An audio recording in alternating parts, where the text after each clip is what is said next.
Hello student, welcome to DG class hub. Class 10 के लिए महत्वपूर्ण ऑब्जेक्टिव प्रश्नों का जो सीरीज है उसको आगे बढ़ाते हुए आज फिजिक्स का पार्ट 2 है। उसके पहले फिजिक्स का पार्ट 1 पार्ट 2 दे दिया गया है। नहीं देखे हैं तो वो वीडियो भी जाकर के देख लीजिए। और एग्जाम के दृष्टिकोण से बहुत ही ज़्यादा महत्वपूर्ण है ये सभी क्वेश्चंस। तो चलिए क्लास को आगे बढ़ाते हुए, और अगर आपको वीडियो पसंद आए तो चैनल को सब्सक्राइब करें, वीडियो को लाइक करें। तो चलिए स्टार्ट करते हैं अपना क्लास।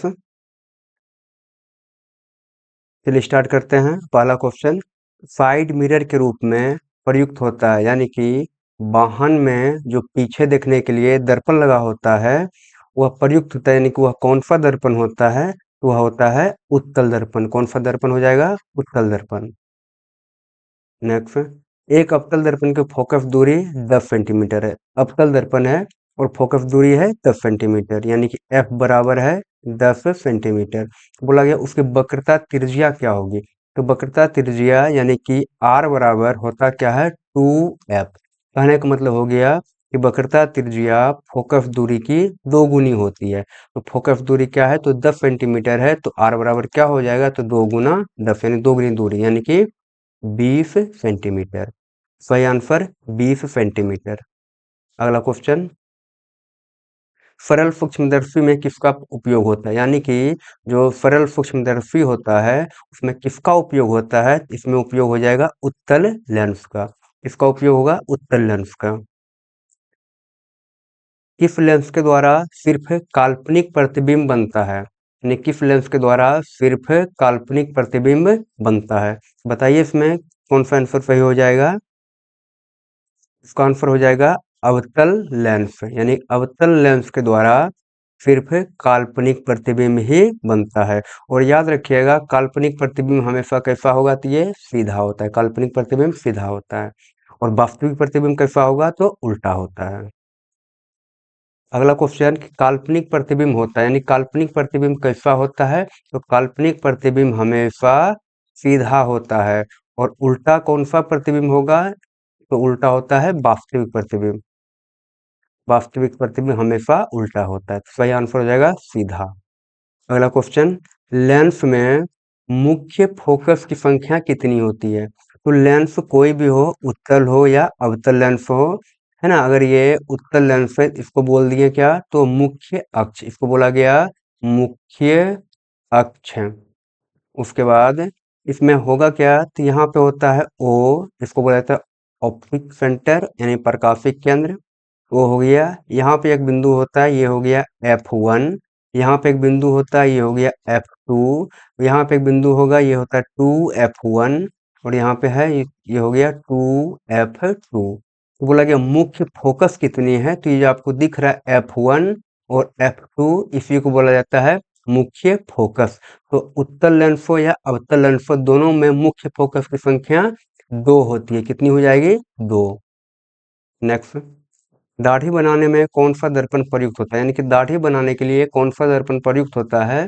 तो वैसा दर्पण प्रयुक्त होता है जिसमें कि चेहरा थोड़ा ज्यादा बड़ा होके दिखे। ये कौन सा दर्पण है जिसमें चेहरा बड़ा दिखेगा? तो अवतल दर्पण। सही आंसर अवतल दर्पण हो जाएगा। किसी गोलीय दर्पण तथा किसी पतले गोलीय लेंस, यानी कि कोई गोलीय दर्पण है और कोई गोलीय लेंस है, दोनों की फोकस दूरियां -15 सेंटीमीटर है। दर्पण तथा लेंस संभवतः क्या होगा? कहने का मतलब ये फोकस दूरी क्या दिया गया है? तो ये निगेटिव दिया गया है। अगर फोकस दूरी निगेटिव दिया गया है तो आप पता करिए कि गोलीय दर्पण में कौन सा दर्पण का फोकस दूरी निगेटिव होता है और कौन सा लेंस का फोकस दूरी पॉजिटिव होता है।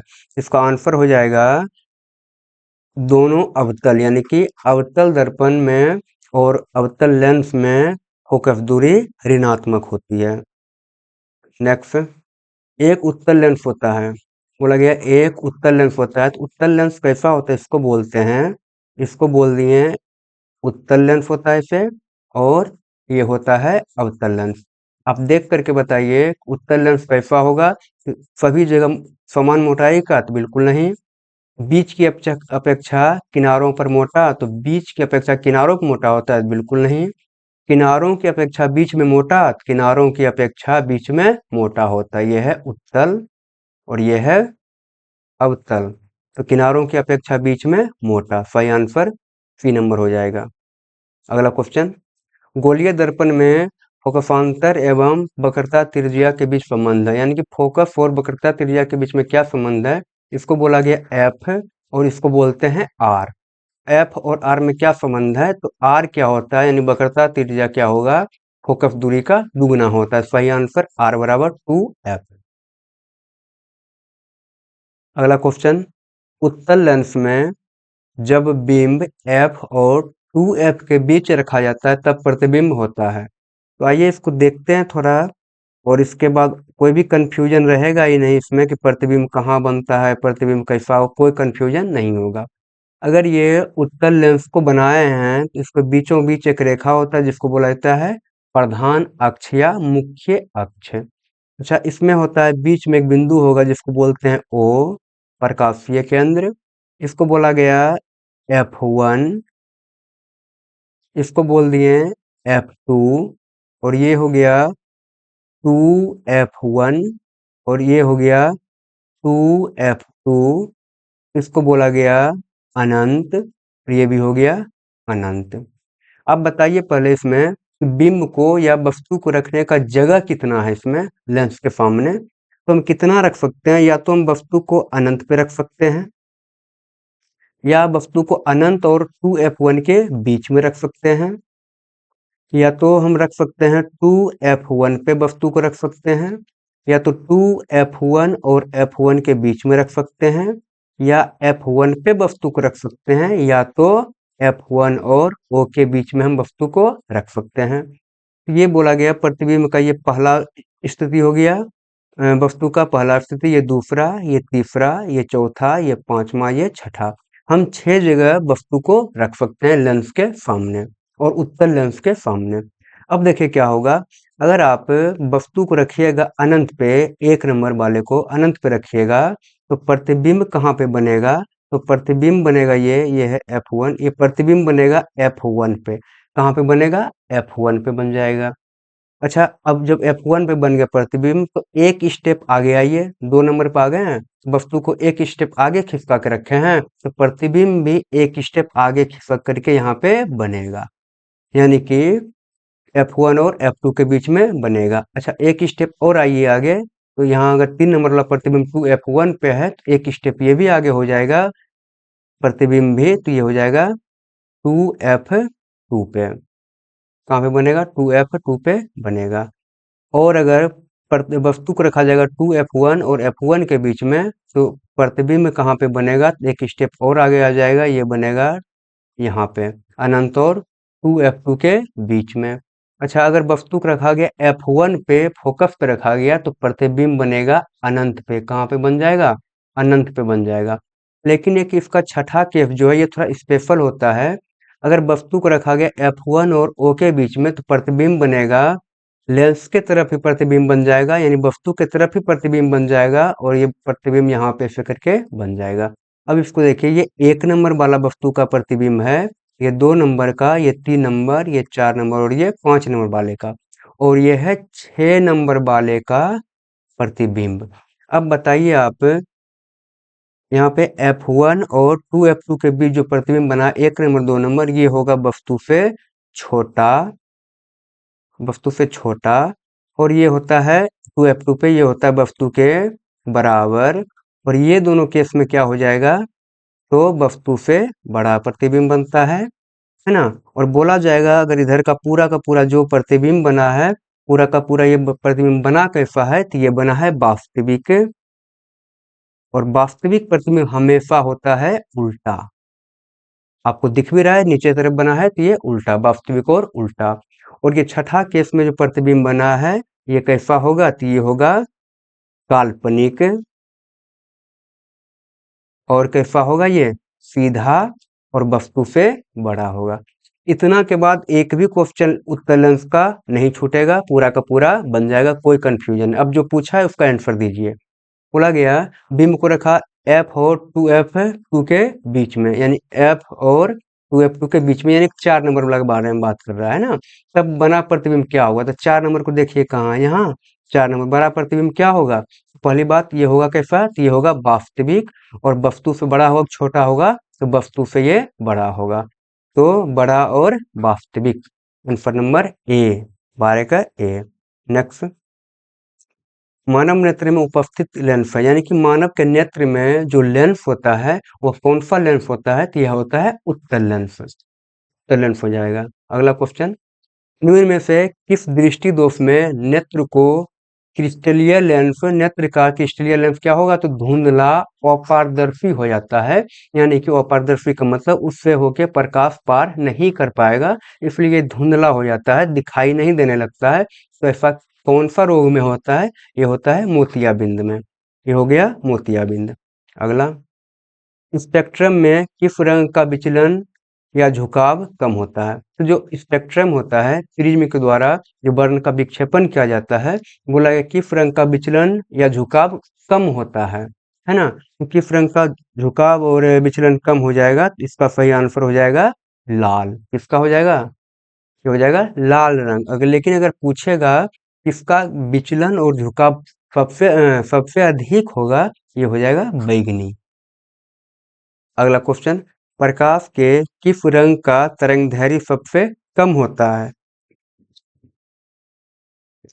तो बताइए किस रंग का तरंगदैर्घ्य सबसे कम होगा, तो बैगनी रंग का तरंगदैर्घ्य सबसे कम होता है, और लाल रंग का तरंगदैर्घ्य क्या होगा, सबसे अधिक, बैगनी का सबसे कम। नेक्स्ट, यदि किसी वस्तु का प्रतिबिंब रेटिना के पीछे बनता है, यानी कि कोई वस्तु का प्रतिबिंब कहाँ पे बन रहा है, तो रेटिना के पीछे। अगर ये रेटिना है ना, ये वस्तु का प्रतिबिंब बन रहा है कहाँ पे, तो रेटिना के पीछे। कुछ ऐसे करके प्रतिबिंब यहाँ पे अगर प्रतिबिंब बनेगा, तो वह कौन सा रोग में ऐसा होता है, ये होता है दूरदृष्टि दोष में। नेक्स्ट, किसी माध्यम में छोटे छोटे कणों के निलंबन को कहते हैं, यानी कोई माध्यम में जब छोटा छोटा कण निलंबित अवस्था में होता है, इसको बोला जाता है पोलाइड। क्या बोल देंगे, पोलाइड बोल देंगे। नेक्स्ट, नेत्र गोलक का व्यास लगभग होता है, यानी कि नेत्र गोलक जो होता है उसका व्यास कितना होता है, यानी कि नेत्र गोलक, नेत्र एक गोला है, ये गोला में स्थिति होता है ये, है ना। इसका व्यास कितना होता है, तो इसका व्यास होता है 2.3 सेंटीमीटर। तो नेत्र गोलक का व्यास 2.3 सेंटीमीटर। अगला क्वेश्चन, पुतली के साइज को नियंत्रित करने वाला गहरा पेशीय डायफ्राम क्या है, यानी कि पुतली जो आंख में जो होता है, पुतली जहाँ से प्रकाश क्या होगा, तो आंख के अंदर प्रवेश करता है, और ये उसके ऊपर कुछ लगा होता है जो कि पुतली के साइज को बढ़ाता है और घटाता है। आप देखे होंगे सभी व्यक्ति का रंग कुछ आंख का रंग कुछ न कुछ अलग होता है, किसी का नीला, किसी का भूरा, किसी का ब्लैक भी होता है। तो ये जो होता है किसके कारण होता है, जो आंख का जो रंग है, रंग किसके ऊपर निर्भर करता है, तो परितारिका के ऊपर। किसके ऊपर, परितारिका के ऊपर आंख का रंग निर्भर करता है, इसको बोलते हैं आइरिस। आइरिस, अच्छा आइरिस या परितारिका का ही काम है, तो इसका काम ही क्या है, इसका काम है पुतली के साइज को बढ़ा देना और घटा देना। पुतली के साइज को बढ़ाना और घटाना किसका काम है, तो परितारिका यानी कि आइरिस का। और आंख का जो रंग होता है किस पर निर्भर करेगा, तो परितारिका यानी कि आइरिस पर ही करता है। नेक्स्ट, आंख की पुतली किस प्रकार कार्य करती है, यानी कि आंख की पुतली किस प्रकार कार्य करती है, तो ये करती है परिवर्ती द्वारक की भांति, यानी कि परिवर्ती प्रकाश वहां से अंदर जाता है। सही आंसर परिवर्ती द्वारक की भांति। नेक्स्ट, किसी बल्ब से 220 वोल्ट पर 2 एम्पियर की धारा प्रवाहित होती है, तो फिलामेंट का प्रतिरोध देखिए। सबसे पहले क्या दिया गया है, तो ये दिया गया है V बराबर दिया 220 वोल्ट। अच्छा I बराबर दिया गया है 2 एम्पियर। तो निकालने के लिए क्या बोला, तो बोला R निकालने के लिए R बराबर वाट। एक फॉर्मूला होता है ओम के नियम से, V बराबर I R। R निकालने के लिए बोला है, तो R बराबर क्या हो जाएगा, तो V बट्टे I हो जाएगा। और बताइए V का मान क्या 220 है, V का मान लिख देंगे 220, और I का मान क्या है, तो 2 है। इसको काट देंगे तो 110 बार में ये कट जाएगा, यानी कि 110 ओम। सही आंसर हो जाएगा 110 ओम इसका प्रतिरोध। नेक्स्ट, अमीटर को विद्युत परिपथ में कैसे जोड़ा जाता है? यानी कि जो अमीटर होता है ना, इसको विद्युत परिपथ में कैसे जोड़ते हैं? इसको जोड़ते हैं श्रेणी क्रम में। कैसे जोड़ देंगे? श्रेणी क्रम में। लेकिन पूछेगा अगर वोल्ट मीटर को कैसे जोड़ते हैं विद्युत परिपथ में? तो समांतर क्रम में जोड़ते हैं वोल्ट मीटर को। नेक्स्ट, एक वोल्ट कहलाता है, बोला गया कि एक वोल्ट क्या कहलाता है? ये कहलाता है जूल प्रति कूलाम। जूल प्रति कूलाम यानी कि एक वोल्ट। नेक्स्ट, विद्युत धारा उत्पन्न करने की युक्ति है, यानी कि विद्युत धारा उत्पन्न करने की युक्ति कौन सा इनमें से? तो यह है जनित्र यानी कि जनरेटर जो होता है उससे हम विद्युत धारा को उत्पन्न कर सकते हैं। अगला क्वेश्चन, एक एचपी यानी कि हॉर्स पावर यानी कि अश्व शक्ति बराबर होता है। तो याद रखिएगा 1 एचपी किसके बराबर होता है? तो 746 वाट के बराबर होता है 1 एचपी। अगला क्वेश्चन, निम्न में से कौन सा संबंध सत्य है? बोला गया बताइए कि कौन सा संबंध सत्य है, फॉर्मूला लिख करके दिया गया है। अभी बताया था ओम के नियम से क्या होता है, V बराबर आई आर। ये क्या है? तो सत्य है, V बराबर आई आर। नेक्स्ट, निम्न में कौन सा पद विद्युत परिपथ में विद्युत शक्ति को निरूपित करता है? बोला गया कौन सा पद जो है विद्युत परिपथ में विद्युत शक्ति यानी कि P बराबर क्या है यहाँ पे उसके बारे में बात किया गया। तो P बराबर फॉर्मूला होता है कि आई स्क्वायर आर। P बराबर यानी विद्युत शक्ति बराबर आई स्क्वायर आर। आई क्या है? तो ये है विद्युत धारा और आर क्या होता है? आर होता है प्रतिरोध, आई होता है विद्युत धारा। इसका सही आंसर हो जाएगा, ये लिखा है आई स्क्वायर आर। सही आंसर आई स्क्वायर आर हो गया। अगला क्वेश्चन, धारा में आवेश रहते हैं, यानी कि जो धारा है, धारा का मतलब जब ये विद्युत धारा है और ये चल रहा है विद्युत धारा, इसमें आवेश क्या होगा? तो ये आवेश होता है गति की अवस्था में। तो धारा में आवेश कैसा रहेगा? तो ये गति की अवस्था में रहता है। B number answer.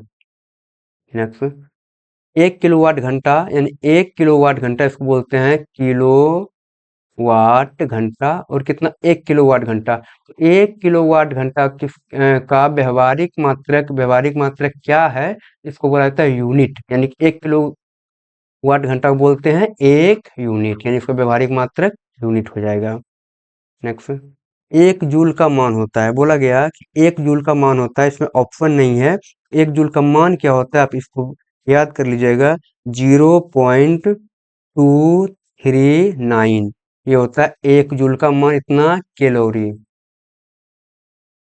यानी 1 जूल का मान हो जाएगा 0.239 कैलोरी।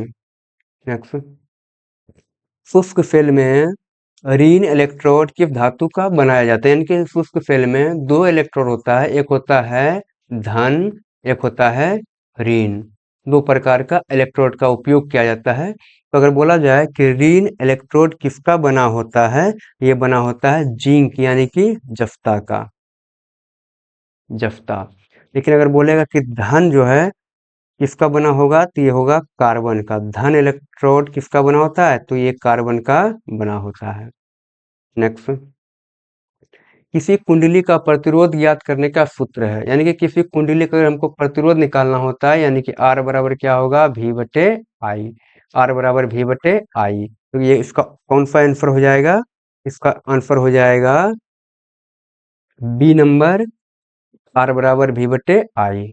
अगला क्वेश्चन, डायनेमो के द्वारा बदला जाता है, यानी कि जो डायनेमो होता है उसके द्वारा बदला जाएगा। किसको बदला जाएगा? यांत्रिक ऊर्जा को विद्युत ऊर्जा में बदला जाता है। ये ए नंबर सही आंसर है। अगला क्वेश्चन, विद्युत मोटर के द्वारा बदला जाता है, यानी कि विद्युत मोटर जो होता है उसके द्वारा कौन से ऊर्जा को किस ऊर्जा में बदला जाता है? तो विद्युत ऊर्जा को यांत्रिक ऊर्जा में बदला जाता है। नेक्स्ट, चुंबकीय क्षेत्र में चुंबकीय क्षेत्र एक ऐसी राशि है जिसमें होते हैं, चुंबकीय क्षेत्र एक ऐसी राशि है, पहली बात ये चुंबकीय क्षेत्र में दोनों होता है, परिणाम भी होगा और दिशा भी होता है। और चुंबकीय क्षेत्र ये कैसी राशि है? ये होता है सदिश राशि।